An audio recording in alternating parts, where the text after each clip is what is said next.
Hello student, विद्या creator से मैं निशा। आज मैं आप लोगों को शास्त्रीय नृत्य और लोक नृत्य के बारे में बताऊंगी, साथ में याद भी कराने का प्रयास कर रही हूं। तो चलिए देख लेते हैं कि उत्तर प्रदेश का शास्त्रीय नृत्य।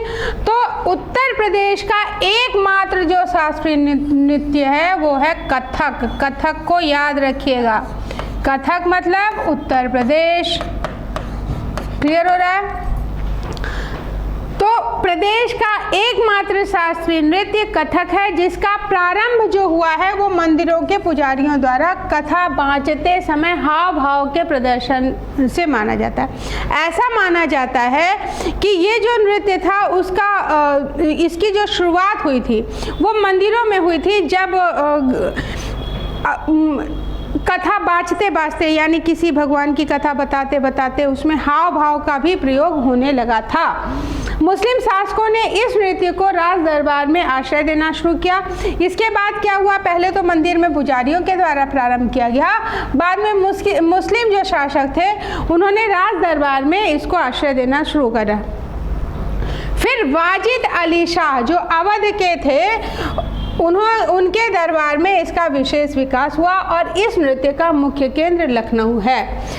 इस नृत्य का उन्नायक ठाकुर प्रसाद को माना जाता है कि ठाकुर प्रसाद के द्वारा हुआ है। और बिंदादीन ने कथक में ठुमरी गायन का प्रवेश कराया, जैसा हमने पिछले वीडियो में आप लोगों को बताया है। 20वीं शताब्दी में कथक के उत्थान में लीला सोखे मेनका का विशेष योगदान रहा है।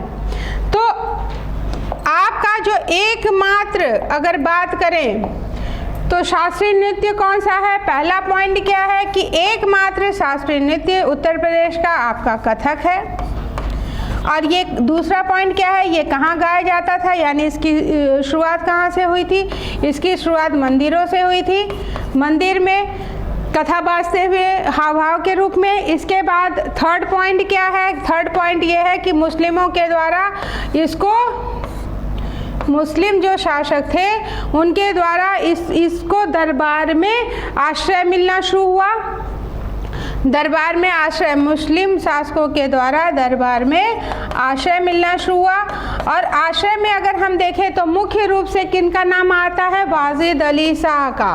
ठीक है, तो वाजिद अली शाह जो है वो कथक के लिए विशेष रूप से विकास करने वाले माने जाते हैं शासक।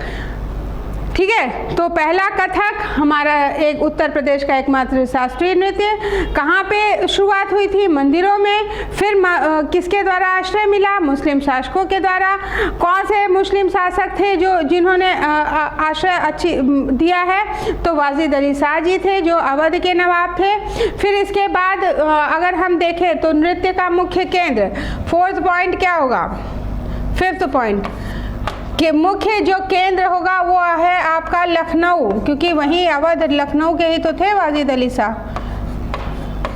ठीक है, फिर नृत्य का उन्नायक किसको माना जाता है, उन्नायक ठाकुर को माना जाता है।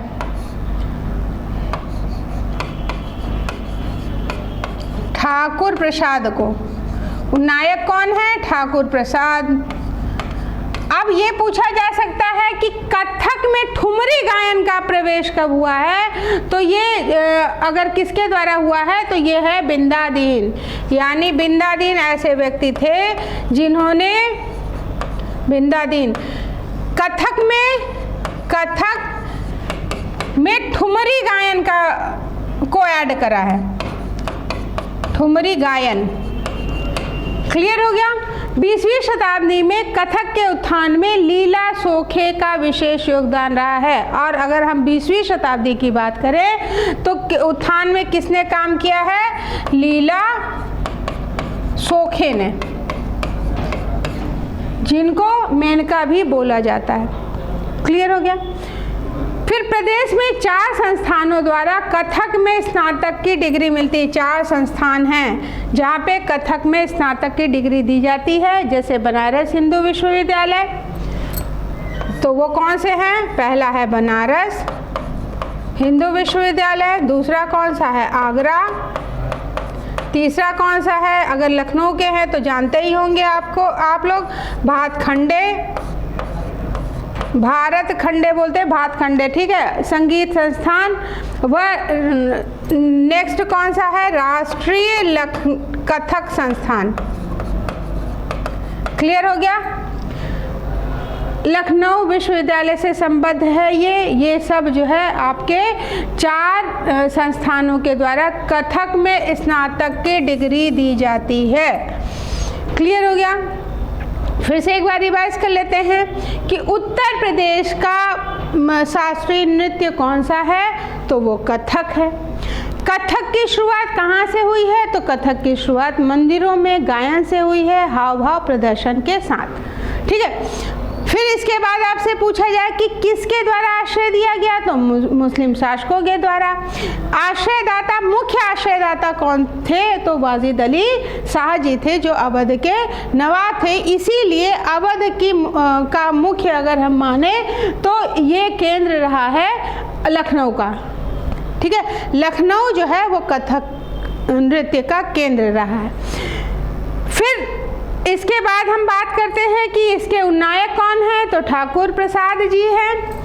और इस कथक प्लस ठुमरी गायन, कथक के साथ ठुमरी गायन कौन लेके आए थे, तो विंध्याधीन लेके आए थे। फिर अगर हम लीला सोखे की बात करें तो ये इनका 20वीं शताब्दी में कथक को आगे बढ़ाने में विशेष योगदान है। अब कथक की कौन कौन सी संस्थाएं हैं जो जहाँ पे हमें स्नातक की डिग्री मिलती है, तो वो 4 हैं। कौन कौन सी हैं, बनारस विश्वविद्यालय में मिलेगी, आगरा विश्वविद्यालय में मिलेगी, भारत खंडे में मिलेगी, और राष्ट्रीय कथक संस्थान जो लखनऊ में है, इनके द्वारा भी इसमें स्नातक की डिग्री आपको मिलेगी।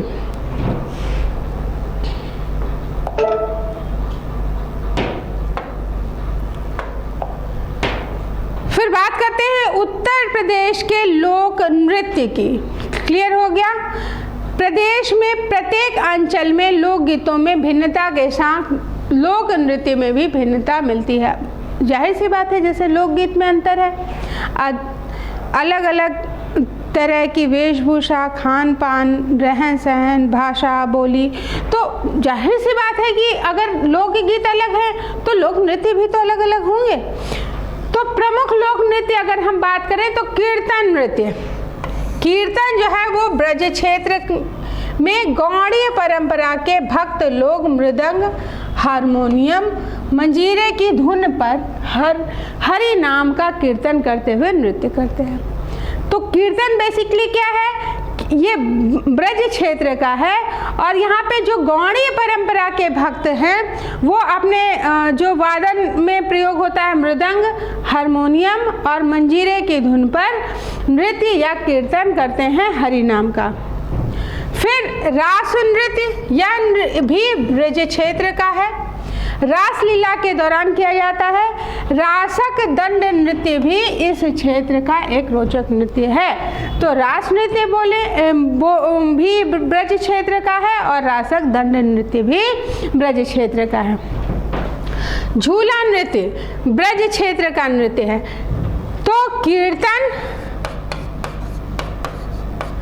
प्लस रास नृत्य प्लस झूला, ये कहाँ के हैं, ये सारे आपके ब्रज के हैं। अब कीर्तन नृत्य की क्या विशेषता है, ये गौड़ी परंपरा के भक्तों के द्वारा मृदंग, हारमोनियम, मंजीरे की धुन पर करा जाता है। रास नृत्य का क्या है कि रासक दंड नृत्य भी कहते हैं, इस क्षेत्र का ये रोचक नृत्य है। झूला नृत्य भी ब्रज क्षेत्र का है और इसका आयोजन किस महीने में किया जाता है, श्रावण मास में। और इस नृत्य को मंदिरों में भी किया जाता है। मयूर नृत्य वह नृत्य भी ब्रज क्षेत्र में किया जाता है। इसमें नृत्य के दौरान मोर के पंखों से बने विशेष वस्त्र धारण किए जाते हैं। झूला नृत्य श्रावण मास में होता है।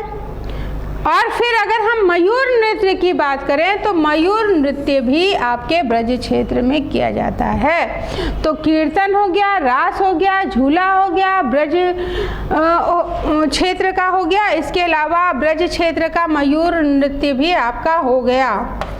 क्लियर हो गया? फिर तो आपको याद ही रहने वाला है। तो ब्रज क्षेत्र के मुख्य में याद रख लीजिएगा कीर्तन, रास, झूला और मयूर।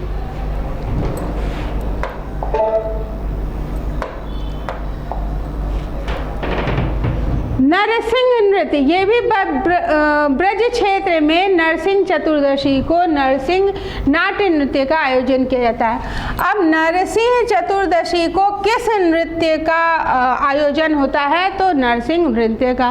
इस नृत्य में नरसिंह भगवान द्वारा हिरण्यकश्यपु दैत्य के और श्री राम जी के सबसे छोटे भाई शत्रुघ्न द्वारा लवणासुर दैत्य के वध का प्रदर्शन किया गया है। तो नरसिंह नृत्य में ध्यान रखिएगा, ठीक है? नरसिंह है, आप वहाँ मत पहुँचाइएगा प्रहलाद की तरफ, ठीक है? तो ये जो है आपके क्या है, सबसे छोटे भाई थे राम जी के, शत्रुघ्न द्वारा लवणासुर दैत्य के, किस दैत्य का वध से संबंधित है? लवणासुर के वध के का प्रदर्शन इस नृत्य में किया जाता है। और ये कब किया जाएगा? नरसिंह चतुर्दशी को। कहाँ का है? ब्रज क्षेत्र का है, अभी ब्रज ही चल रहा है, ठीक है? फिर चरकुला नृत्य मोस्ट इम्पॉर्टेंट है, कई बार पूछा जा चुका है। तो चरकुला नृत्य ब्रज क्षेत्र का है। यह नृत्य होली के आसपास में होता है। इसमें महिलाएं जो होती हैं 108 दीपकों चार कुला या पिजरा सिर पर रखकर नृत्य करती हैं। चार कुला पिजरे को बोला जाता है, वहाँ पे ब्रज क्षेत्र का है ये, और होली के आसपास किया जाता है। और इसमें कितने दीपक लेकर के करती हैं? तो 108 दीपकों का चार कुला लेकर के नृत्य किया जाता है। क्लियर हो गया? फिर घड़ा नृत्य। घड़ा नृत्य भी ब्रज क्षेत्र का है और इस नृत्य में बैलगाड़ी अथवा रथ के पहियों पर अनेक घड़े रखे जाते हैं, फिर उसे सिर पर रखकर नृत्य किया जाता है, ठीक है? तो घड़ा नृत्य ब्रज क्षेत्र का, चारकुला नृत्य ब्रज क्षेत्र का। दीपक कितने होंगे? 108। और कब करा जाएगा? होली के आसपास। सिर पे क्या रखा जाता है? आपका चरकुला या पिजरा, ठीक है? दीपकों का चरकुला। नरसिंह नृत्य कब करा जाएगा? ये भी ब्रज क्षेत्र में करा जाएगा, लेकिन नरसिंह चतुर्दशी के समय करा जाएगा। क्यों करा जाता है? इसमें किसका प्रदर्शन किया जाता है? लवणासुर दैत्य के वध का। किसके द्वारा? तो शत्रुघ्न देव द्वारा।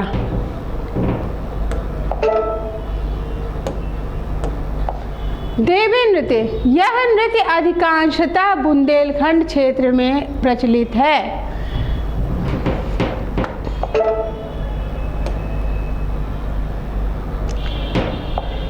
फिर आपका बच गया है ख्याल नृत्य। ख्याल जो नृत्य है वो पुत्र जन्मोत्सव पर बुंदेलखंड में किया जाएगा। तो ख्याल कहाँ का है? हम बुंदेलखंड का बहुत ख्याल रखते हैं भाई। क्यों? पुत्र का है, और हमारा देश तो वैसे भी पुत्र प्रधान है, ठीक है? तो ख्याल नृत्य जो है बुंदेलखंड का है और पुत्र के जन्मोत्सव पे मनाया जाएगा। सिर्फ याद करने के लिए बोल रही हूँ, इसको माइंड मत करिएगा। इसके अंतर्गत रंगीन कागजों तथा बांसों की सहायता से मंदिर बनाकर फिर उसे सिर पर रखकर नृत्य किया जाता है। ख्याल नृत्य कब करेंगे? पुत्र के जन्मोत्सव पे करेंगे। कहाँ का है? बुंदेलखंड का है। इसमें हम क्या करते हैं? इसमें हम रंगीन कागज तथा बांस की सहायता से एक मंदिर बनाएंगे और उसको अपने सर पे रख के नृत्य करते हैं। घोड़ा नृत्य, ये भी बुंदेलखंड का है। मांगलिक अवसर पर बाजों की धुन पर घोड़ा द्वारा कराया जाता है। क्लियर हो गया? तो चरकुला याद रखिएगा, ब्रज क्षेत्र का। नरसिंह नृत्य किसके, इसमें किसको दिखाया जाता है? तो शत्रुघ्न द्वारा लवणासुर दैत्य के वध का प्रदर्शन इसमें किया जाता है। तो दो चीजें ध्यान रखिएगा, एक तो शत्रुघ्न द्वारा लवणासुर दैत्य का वध। दूसरी चीज आप नरसिंह भगवान द्वारा हिरण्यकश्यपु दैत्य का वध। तो दोनों इसमें दिखाया जा रहा है, ठीक है। ये आपको सबको पता है, इसलिए वो ज़्यादा इम्पोर्टेंट है।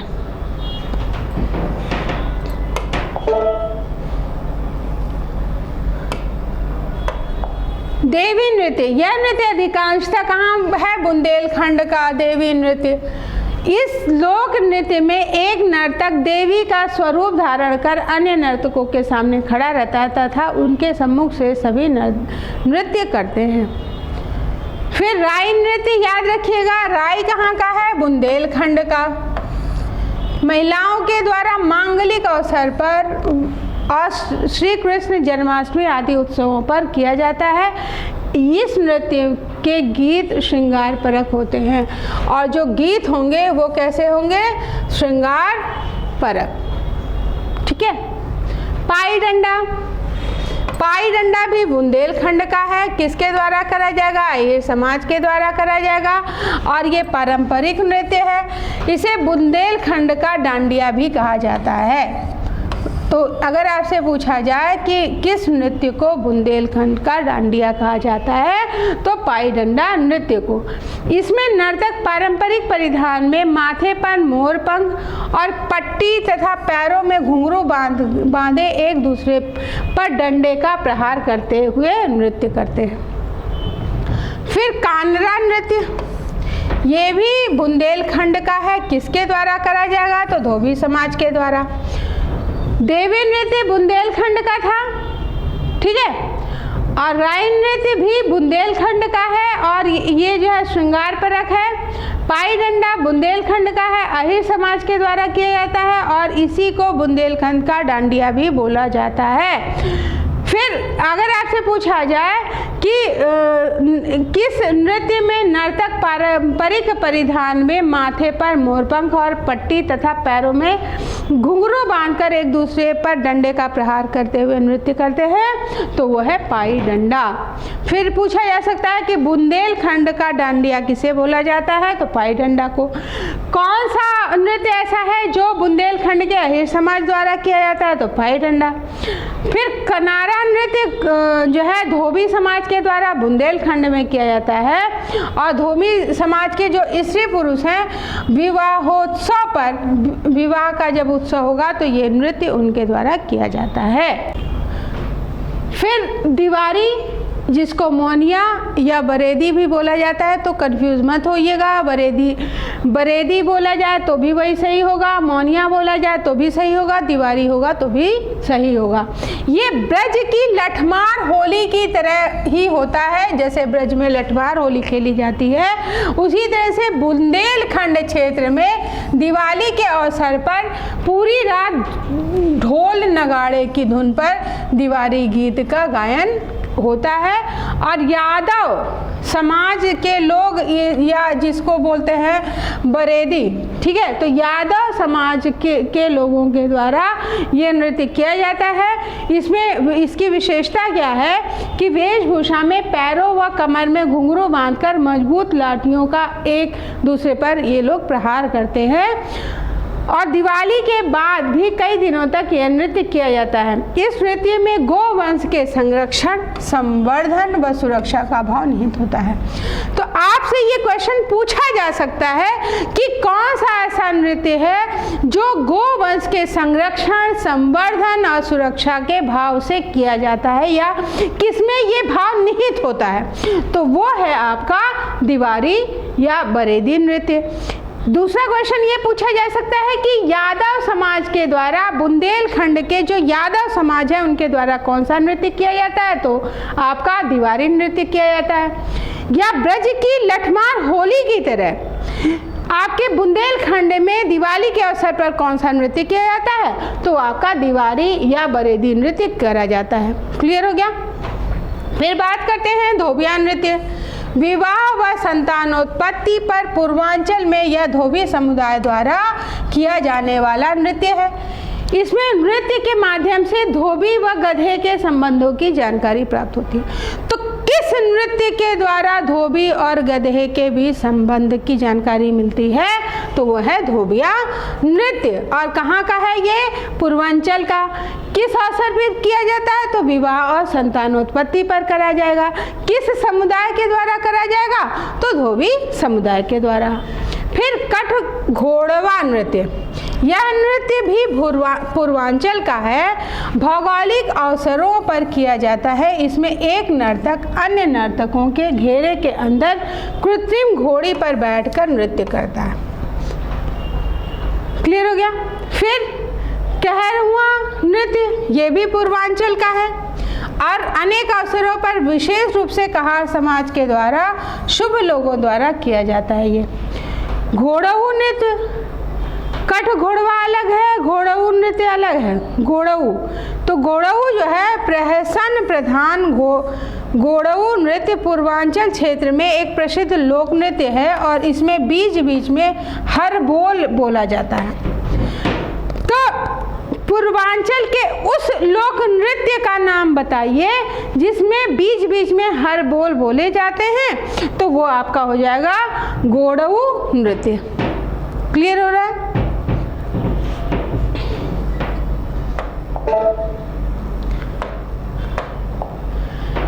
नटवरी नृत्य, यह नृत्य प्रदेश के पूर्वांचल क्षेत्र में यादव लोगों द्वारा किया जाता है। देख लीजिएगा, यादव यहाँ भी आ रहे हैं, ठीक है। नटवरी नृत्य पूर्वांचल के जो यादव होंगे उनके द्वारा किया जा रहा है। यह नृत्य गीत व नक्कारे के सुरों पर किया जाता है। तो कौन सा ऐसा नृत्य है जो गीत व नक्कारे की धुन पर, नृत्य गीत होगा और नक्कारे होंगे उनके सुर पर किया जाएगा? तो नटवरी। और कहाँ के यादवों द्वारा किया जाता है? तो पूर्वांचल क्षेत्र के यादवों के द्वारा। फिर नकटोरा नृत्य, नटवरी भी याद कर लीजिएगा, इम्पॉर्टेंट है। नकटोरा नृत्य पूर्वांचल में लड़कों के विवाह वाले घरों में बारात जाने के बाद उन घरों की महिलाओं द्वारा पुरुषों का वेश धारण कर रात भर हास परिहास युक्त जो नाटक होता है वो नकटोरा कहलाता है। फिर नटुआ, पहले क्या था कि जो स्त्रियाँ होती थी वो बारात में तो जाती नहीं थी, सिर्फ पुरुष जाते थे और शादी करके ले आते थे। अब स्त्रियाँ करें क्या? तो उसके लिए ये जो है बनाया गया है कि वो लोग पुरुषों का वेश धारण करती थी और रात भर ये इस तरह का नृत्य होता था, हास परिहास का। किसी एक का वेश धारण करा, फिर दूसरे ने दूसरे का, और उसी की नकल उतारी, इस तरह से चलता था। फिर विदेशिया नृत्य, यह पूर्वांचल का एक नाट्य प्रधान नृत्य है। तो पूर्वांचल का नाट्य प्रधान नृत्य कौन सा है? विदेशिया है। इसमें विदेश जाते समय या विदेश चले गए पति के साथ पत्नी की भोजपुरी बोली में करुण और प्रणय वार्ता के दृश्य प्रदर्शित किए गए हैं, यानी ये विरह से संबंधित है। विदेशिया, विदेशिया यानी पति विदेश चला गया तो स्त्री जो है भोजपुरी में करुण और प्रणय वार्ता प्रदर्शित करती है। जोगिनी नृत्य, ये जो नृत्य है अवध क्षेत्र में विशेषकर रामनवमी के त्यौहार पर किया जाता है। इसके अंतर्गत साधु या कोई अन्य पुरुष महिला का रूप धारण करके नृत्य करते हैं।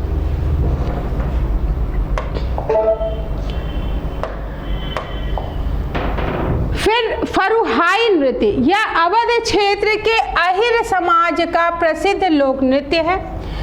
लाठी डंडों के साथ पैर व कमर में घुंघरू बांधकर डफली व अन्य वाद्य यंत्रों की धुन पर यह नृत्य किया जाता है। फिर डेढ़िया नृत्य, यह अवध क्षेत्र का है लोक नृत्य और यह नृत्य राम के लंका विजय के बाद वापस आने पर स्वागत स्वरूप किया जाता है। तो कौन सा नृत्य जो है राम जी के लंका विजय के बाद वापस आने पे किया जाता है? तो आपका है डेढ़िया नृत्य। और किस क्षेत्र का है? तो अवध क्षेत्र का है। शैला या शैरा नृत्य, शैला स से सोनभद्र वह मिर्जापुर के आदिम समाज के युवक कुछ अवसरों पर पैर में घुंघरू, कमर में मोरपंख, हाथ में डंडा लेकर के नृत्य करते हैं। तो ध्यान रखिएगा कि यहाँ सर पे नहीं है, कमर पे है मोरपंख, ठीक है। तो शायरा में कहाँ पे बांधा जा रहा है मोर पंख? कमर पे बांधा जा रहा है, ये ध्यान रखिएगा। फिर कर्मा नृत्य सोनभद्र व मिर्जापुर के खरवार आदि आदिवासियों द्वारा खरीफ फसल बोने के बाद व होली के अवसर पर नृत्य किया जाता है। तो दो चीज़ें हैं, सोनभद्र मिर्जापुर के खरवार आदिवासियों के द्वारा कौन सा नृत्य किया जाता है? तो वो है कर्मा। और जो आपके आदिवासी हैं, खरवार आदिवासी कहाँ के हैं? तो सोनभद्र मिर्जापुर, ये भी आपको याद हो जाएगा। खरीफ फसल बोने के बाद या होली के अवसर पर कौन सा नृत्य खरवार आदिवासियों के द्वारा किया जाता है? तो कर्मा नृत्य। यह पुरुषार्थ व पर्यावरण का प्रतीक नृत्य है। तो कौन सा नृत्य पुरुषार्थ और आपके पर्यावरण का प्रतीक है? तो वो आपका है कर्मा नृत्य। किसके द्वारा किया जा रहा है? तो खरवार आदिवासी लोगों द्वारा। ये कहाँ के आदिवासी हैं? सोनभद्र और मिर्जापुर क्षेत्र। किस अवसर पर करेंगे? तो खरीफ फसल बोने के बाद या होली के अवसर पर। फिर ठडिया नृत्य सोनभद्र आदि जिलों में संतान की कामना पूरी होने पर यह नृत्य सरस्वती के चरणों में समर्पित होकर किया जाता है। ठीक है, तो ध्यान रखिएगा कि ये जो आपका ठडिया नृत्य है ये सरस्वती जी को समर्पित है। किस लिए किया जाता है? संतान की कामना पूरी होने पर। कहाँ पे? तो सोनभद्र जिलों में। फिर चौलर नृत्य। चौलर भी आपका मिर्जापुर और सोनभद्र क्षेत्र का है और अच्छी वर्षा और अच्छी फसल के लिए ये नृत्य किया जाता है। तो चौलर नृत्य किससे संबंधित है? अच्छी वर्षा और अच्छी फसल से। कहाँ पे किया जाएगा? तो मिर्जापुर और सोनभद्र में करा जाता है। ढरकहरी नृत्य, ये नृत्य सोनभद्र जिले में जनजातियों द्वारा किया जाता है और इसमें जानवरों के सींग लगे वाद्य यंत्र बजाकर नृत्य किया जाता है। गोल गोल ऐसे ढोलक की तरह होता है और इसमें वो जैसे 12 सिंगे के सींग होते हैं उस तरह से लगा होता है दोनों साइड।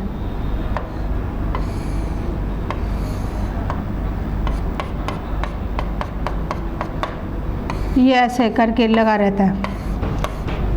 ठीक है, तो ये ढरकहरी नृत्य जो है ये सोनभद्र जिले में जनजातियों द्वारा किया जाता है। इसमें जानवरों के सींग लगे वाद्य यंत्र बजाकर नृत्य किया जाएगा। इसको यहाँ पे लटका लेते हैं और बजाते जाते हैं और डांस उछलते कूदते करतब दिखाते जाते हैं। ठीक है,